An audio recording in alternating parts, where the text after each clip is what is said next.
في حاجات كده ما ينفعش ان احنا نحصرها، زي مثلا سؤال عدد الفيديوهات على اليوتيوب. لو قلت لك مثلا ان هم اكتر من 3 بليون فيديو، اهي الاجابه دي ينفع جدا معاها الافيه بتاع قبل السؤال ولا بعد السؤال، لان كل ثواني بتعدي علينا اكيد الرقم ده بيتغير. ناس ومحتوى وافلام ودنيا كبيره جدا. ووسط هذا الكم الهائل بقى ضيقات اليوتيوب مليانه كنوز. عندك مثلا القصه الاتيه: مواطن شريف وللمصادفه اسمه شريف، نزل فيديو من حوالي 13 سنة كده عبارة عن 25 ثانية. محتواه كالتالي: بنت زي القمر بتعبر عن مشاعرها ورغبتها كده بشكل واضح وصريح، بتقول كلمتين أبرك من 100 بصراحة، وهما كالتالي: بيس نو بيس، أمريكا نو أمريكا، اي ونت تو ماري. مين بقى القمر دي؟ ست الكل عبلة كامل. My problem, I want to marry only. I want to get married.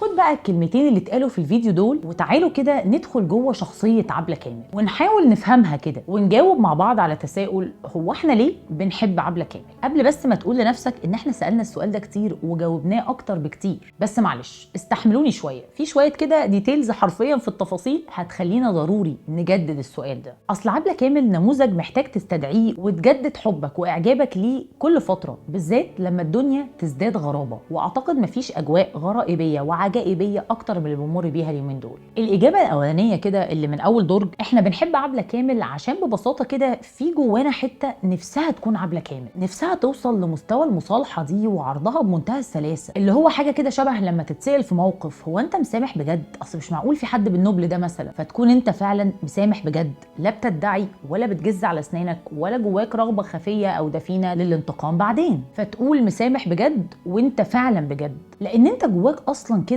ارض خضراء مش بتسمح ابدا ان حد يلوثها او يدخلها لو انت مش مرتاح له. علاقاتك محدوده ومنتقاه بمنتهى العنايه للحفاظ على جوده الارض الخضراء. هكذا كانت ولا زالت ست الكل عبلة كامل.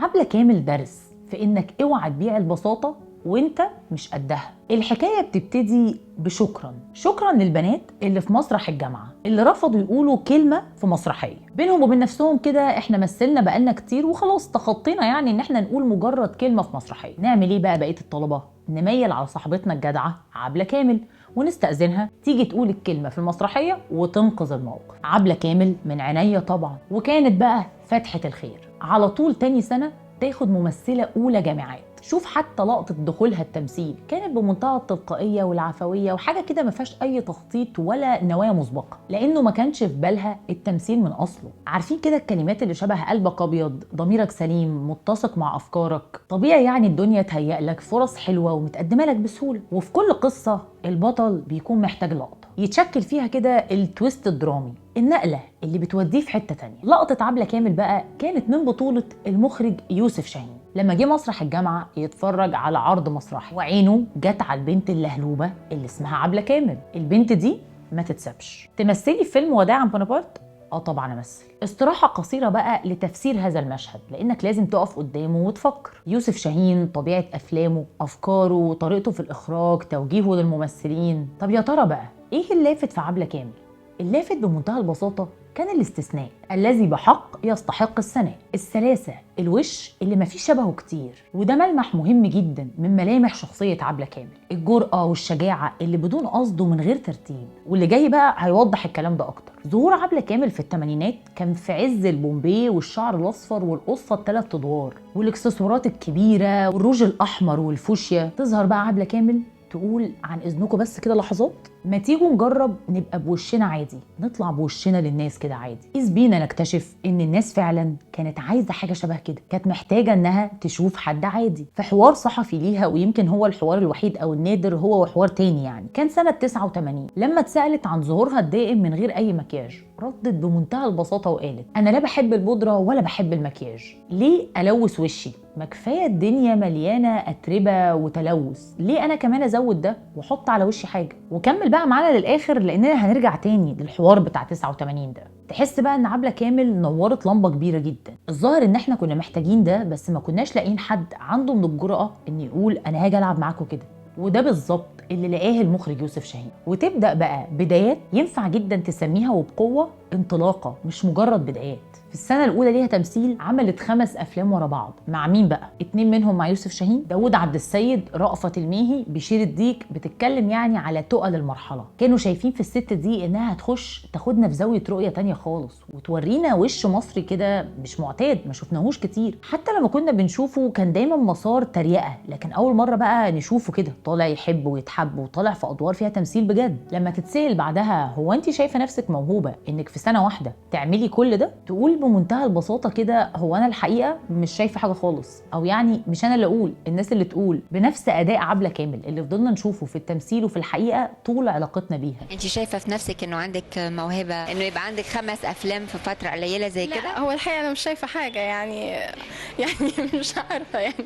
واوعى كده تسمع ردها البسيط ده وتعديه، لان احنا اصلا بنتكلم عن تركيبه انسانيه. انت هنا تقفش كده في شخصيتها فكره التسليم والتعامل بسلاسه مع حاجات تخض جدا، وده لانك بجد جواك مليان بجد مش ادعاء، وعارف ان الحاجات بتحصل بايد ربنا، وانه ما علينا الا ان احنا نجتهد ونعملها بضمير وبحماس حقيقي. وانت مصدق تكون مصدق بجد، مش بتدعي اطلاقا ولا بتبيع بساطه انت مش قدها. اللي جاي بقى بعنوان انا مش عايزك تمثلي، الممثل الشاطر اللي ما يمثلش، امضاء يوسف شاهين. وكأن الجمله دي بقى انطبعت في دماغها، بقت كده كتالوج ماشيه بيه طول حياتها. وكل ما تزيد الفتن والاهتمام بالجمال والذواق تلاقي عبلة كامل على العهد والوعد، تعلي كده في سقف ينفع نسميه أن تكون عادي، وانت اصلا مش عادي خالص، بس من كتر ما انت بتتعامل مع كل اللي جواك بمنتهى البساطه فتصدر لي حاجه ممكن تكون ما تصدقش. ما احنا مش واخدين على كده،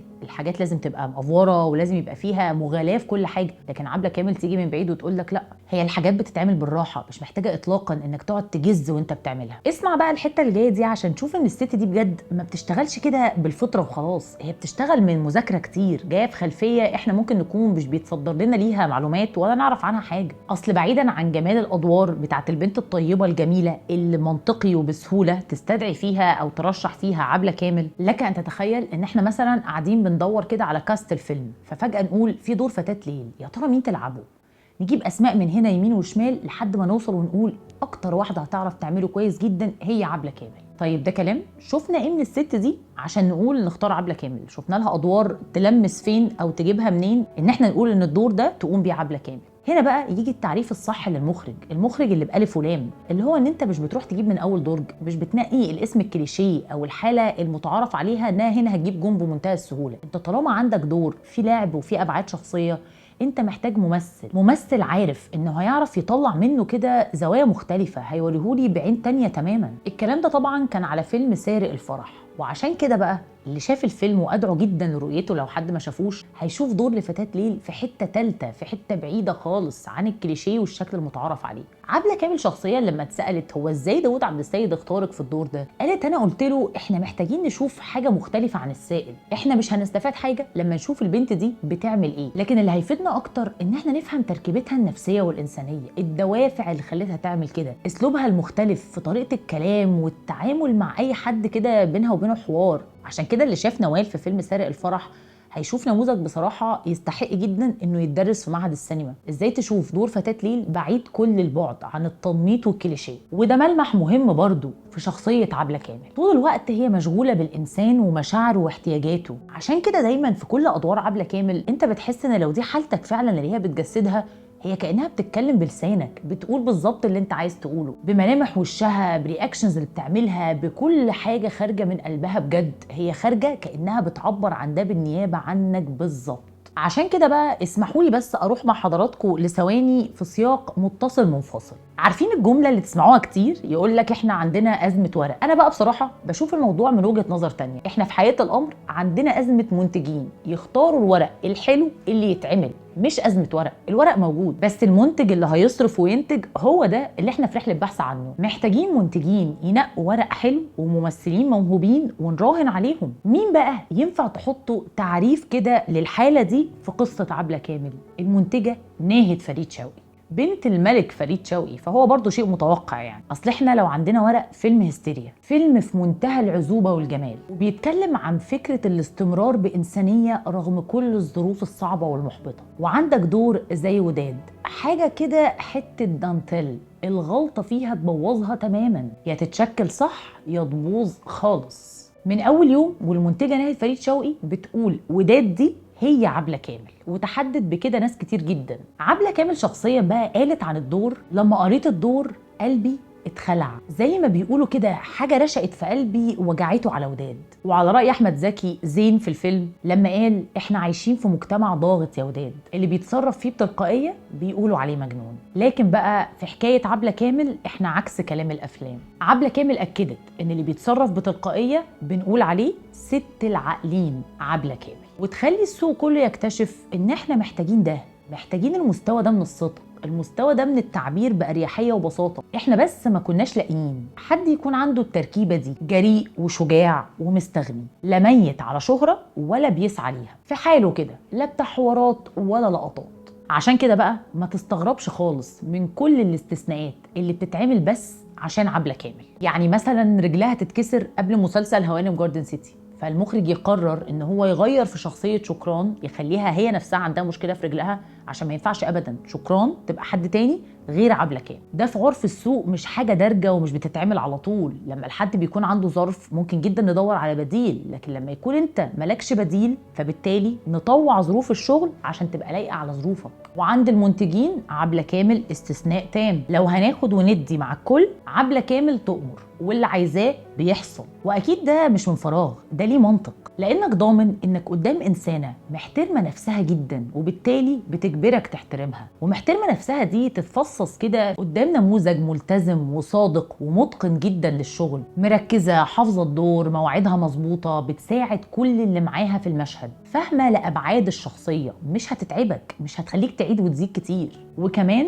راهنت عليها قبل كده وكسبتك، فطبيعي بقى اللي تقوله يمشي، منطقي يعني. خلينا بس نقول حاجه مهمه، احنا النهارده مش بنرصد اعمال وتطور فني لعبلة كامل، اصل اي حد من اللي بيحب عبلة كامل علاقته بيها بره اطار التحليل، لانها سهله ومباشره، هي بس مجرد كده حكي عن انسانه كل قصتها مليانه دروس مستفاده. يعني انت بتحبها لانها طول الوقت بترد عليك في احاسيس وحاجات جواك كتير قوي، حتى في الادوار اللي بتمثلها. يعني انت بتحب سعاد السكرتيره في فيلم الستات عشان هي اللي قالت بمنتهى السلاسه لما كانت بتعيط لما المدير بتاعها ماشي، قال لها زعلانه عليا يا سعاد، قالت له لا مش القصد، بس كل ما بنتعود على قرف مدير يجيبوا لنا واحد تاني. مش محتاجين اطلاقا نجود في عشقنا اللبيبه. الدور بتاع امراه من زمن الحب اللي اتعمل بمنتهى المزاج، حاجه كده معموله وانت رايق، تحس انك لو هتقابل عبلة كامل تقول لها هو حضرتك كان عندك ايه احداث موازيه في حياتك خلتك بالاتقان ده والتجلي ده في دور لبيبه. يا جماعه احنا بنحب ريا في ريا وسكينه، بنحب ريا ونفسنا جدا كنا نروح نشرب معاها شاي في الكوبايات الصغيره دي في القعده اللي كانت جنب الزير دي، اللي هو كانوا بيقعدوا يخططوا عندها ويتفقوا، اللي هي في بيت مينا البصل او علي بالكبير. خلتنا نتمنى صحبه زي جليله اللي هي تفضل معاك لاخر يوم في عمرك، اللي تفضل طول الوقت كده بتقول لنفسك وانا في حياتي حد زي جليله كده.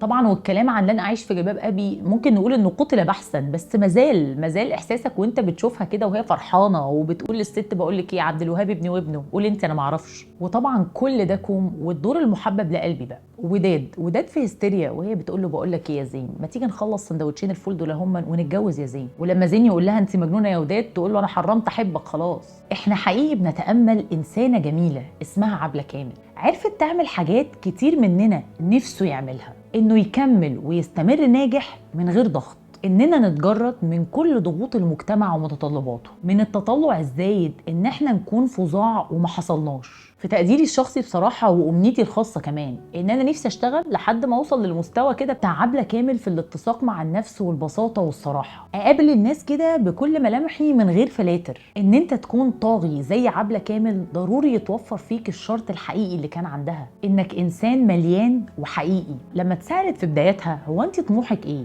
قامت ردت كده بمنتهى التلقائيه وقالت يعني اي فنان هتسالوه هيقول اوسكار. مش انت طموحك اوسكار؟ مش انت طموحك اوسكار؟ شاورت على كل البنات اللي معاها في اللوكيشن وسالتهم نفس السؤال. وقفت كده عند صابرين، كانوا بادئين مع بعض في البدايات يعني وبيعملوا مسلسل وكانوا بيصوروا معاهم في اللوكيشن. قالت لها ايه ده، انت لابسه هدومي ليه؟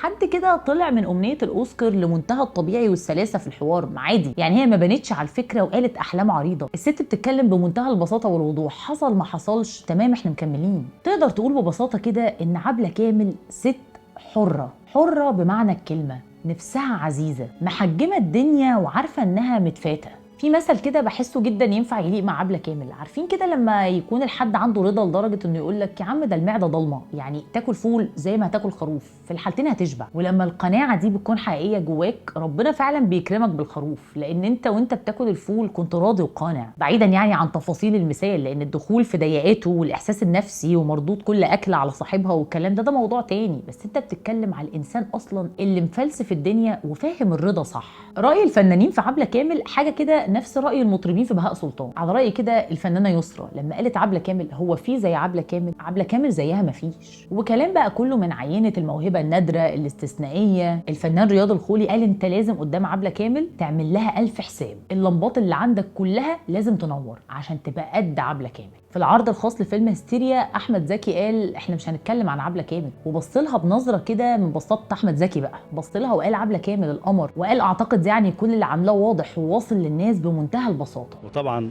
احنا في غنى عن الكلام عن عبلة لان دورها وجمهورها واعمالها بتشهد عليها. صلاح ذو الفقار بقى لما اتسال وقالوا له انت شايف مين كده من الممثلات الشابات تتنبأ لها بمستقبل كبير وباهر، يعني سرح كتير كده وفجاه قال عبلة كامل. البنت دي لو ركزت وعملت شغل مهم انا شايف انها ممكن تكون فاتن حمامه اللي جايه. دور كده هتلاقي جواك حته نفسها تكون عبلة كامل. الاتزان النفسي، التعامل بميزان ذهب مع الشهوات، شهرة، فلوس، سلطة، الفن فيه كل ده، وأي مهنة على مستويات مختلفة فيها من ده كتير. عبلة كامل ما اتفتنتش بأي حاجة، أكيد كإنسانة عدى عليها لحظات ما نعرفهاش، وأكيد جالها لحظات ضعف، لحظات غرور، لحظات إحساس بتفاصيل معينة ما وصلتلناش، بس مجرد إنها ما وصلتش لينا وقدرت تحجمها ده في حد ذاته تحدي تتعلم منه كده. الدنيا اصلا واحد من التحديات اللي فيها انك تتحدى رغبات وشهوات جواك كده، وان احنا غصب عننا نغرق وننسى اصل المسألة وحدودها، وان العمر مهما طال هو قصير ولازم جواه تعرف انت بتعمل ايه ورايح فين منين، وما تخليش شيء واحد تبقى ميت عليه ورايح فيه بكل جوارحك وينسيك ان باقي الدنيا مليانة تفاصيل هتتحاسب عليها. عشان كده بقى من وقت للتاني لازم نفتكر عبلة كامل